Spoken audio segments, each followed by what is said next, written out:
Ladies and gentlemen, welcome to Second Earth Alternative. This is a little bit different style. I don't have access to my desk right now. And yeah, if I look tired, I apologize. I am a little bit tired. But that can't stop us when major UFO news breaks. And so here we have it. From ABC News, Navy video sparks renewed interest in UFOs from enthusiasts in Congress. So since we've been talking so much about this topic, one thing I want to do is just kind of go over this article and just kind of fill it in with whatever information we can contribute to some of the assumptions that they're making and quote unquote the general narrative that they're directing the article towards. So let's get started here.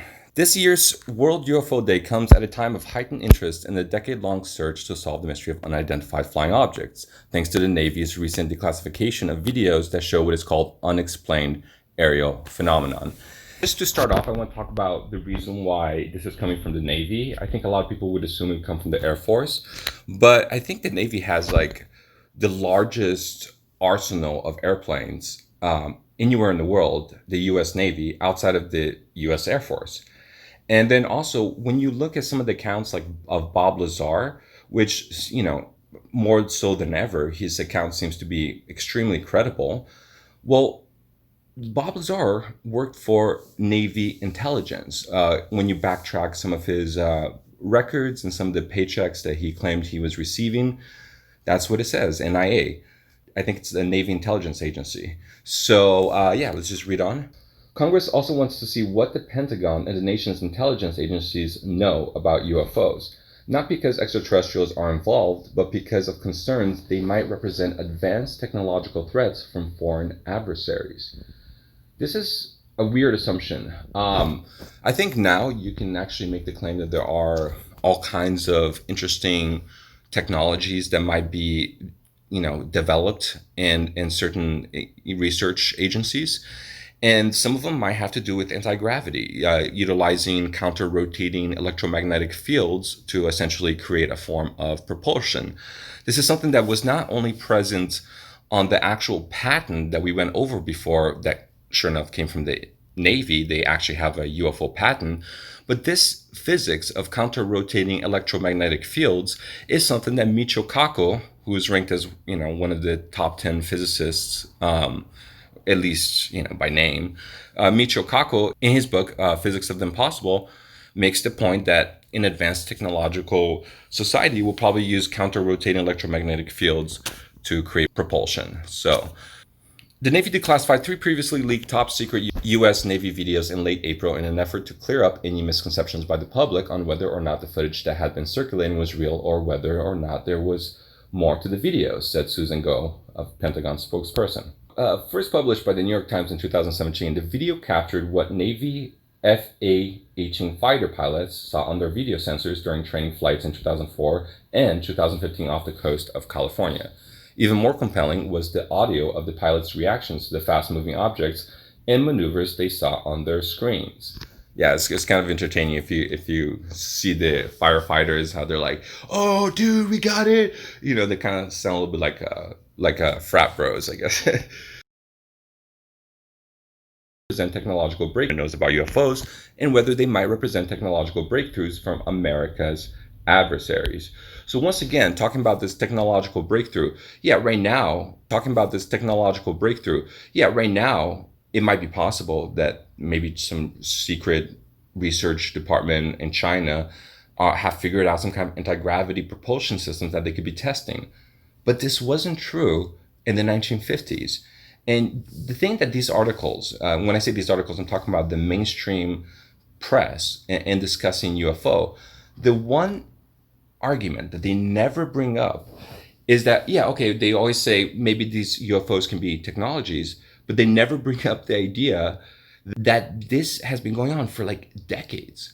I mean, not even decades. I mean, we can go way before 1950s and talk about cowboys and aliens.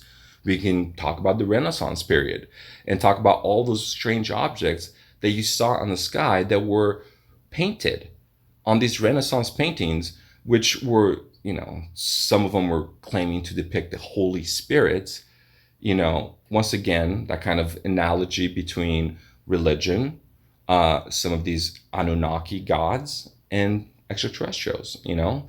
I don't see this as a foreign adversary, though it's possible that some UFOs right now could be tests. The concept of UFOs and aliens in general has been around for since humankind. So the task force's existence was a surprise because it was believed that the Pentagon had ceased investigating such reports in 2012 with the end of a program that was made public by the same New York Times article that published the 3 leaked Navy videos. If this legislation requiring the report is passed by the full Senate and is also included in the House version of the bill, the intelligence agency and the Pentagon would have to provide the report 6 months from final passage of the bill. So this would be the first time that there was actual congressional pressure to acquire some of this UFO knowledge, data, because, we reported on Bob Bigelow and even mentioning that disclosure will probably come from privatized organizations. And this was actually just a couple months before Bob Bigelow went on 60 Minutes and then kind of spilled the beans that, I'm the one who's getting all these UFO cases from the FAA. I have the files. So yeah, Laura Logan, I'm going to tell you, not just UFOs are real. Aliens, extraterrestrials, little green men who may not have been endemic to this planet, that is real. Strictly speaking, there should be no longer any debate about the existence of UFOs at all, Alexander Wentz, an international relations professor at Ohio State University, told ABC News. If it wasn't already apparent to everybody that UFOs are real, the Navy confirmed the existence of at least 3 of them officially. Wentz, who has written about UFOs in the context of political and security implications, wants to see more videos released by the U.S. military, but he wants to see the scientific community undertake serious research on a subject matter that remains taboo.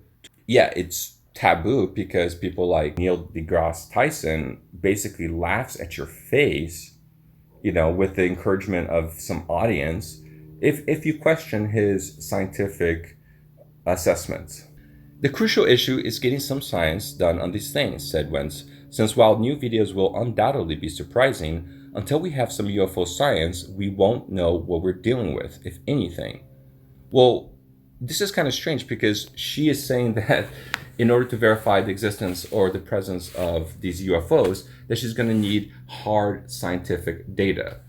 But isn't science about setting up variables so that you can observe environments or interaction? And so those variables, they can't have confounding variables, right? Because confounding variables would essentially rot the experiment from inside out. It would make it essentially void and useless. So when you're studying something that, let's say it's not military adversaries, but little green men from outside its planet, isn't that in itself a confounding variable? Because how do you study something that is more intelligent than you? Because when you're trying to scientifically verify something that's more intelligent than you, isn't the agents possibly able to affect the evidence itself? Since they can disappear, shoot at warp speed, maybe they can freeze your mind and steal that video footage or corrupt that video footage in ways that we don't even understand. Who knows? I'm just giving you options of what is possible when you try to study something that's way smarter than you. I don't understand why this scientific analysis is so necessitated when there's so many other avenues of gathering this information. Like, let's talk to alien abduction victims. Why don't we talk to 1,000 alien abduction victims and then find out what is in common with those 1,000 people? Maybe we can start from there. Just an idea, I don't know. But Wentz believes that the videos only provide the existence of UFOs, not the existence of extraterrestrials, of course, which he says are a complete unknown. But one person who does not appear to be convinced that Navy pilots have encountered UFOs is President Donald Trump. Last year, Trump told ABC News' George Stephanopoulos that he was skeptical of the reports. "I want them to think whatever they think," said Trump. "They do say, and I've seen, and I've read, and I've heard, and I did have one very brief meeting on it, but people are saying they're seeing UFOs. Do I believe it? Not particularly." Asked if he thought he would know if there was a case of extraterrestrial life, the president replied, "Well, I think my great pilots would know. Our great pilots would know." They see things a little bit different from the past, so we're going to see we're watching, and you'll be the first to know," he continued.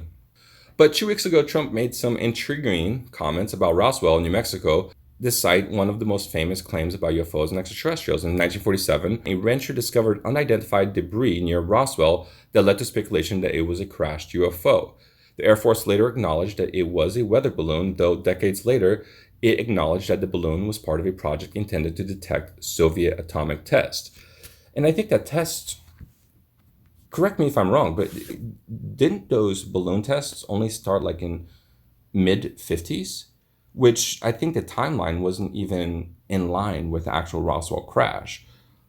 But conspiracy theorists continue to believe that not only did the UFO crash at Roswell, but that the government also recovered the remains of extraterrestrials who were aboard.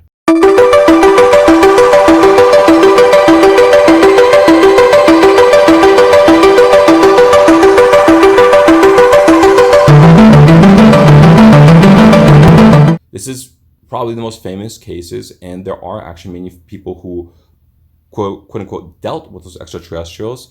One particular nurse who just went missing. Trump responded, "I won't talk to you about what I know, but it's very interesting." Asked if he might declassify the information someday, Trump responded, "Well, I'll have to think about that one." World UFO Day is celebrated every year at July 2nd, the day in 1947 when the Roswell incident first became public. Wait, I didn't even know that. So is this, what?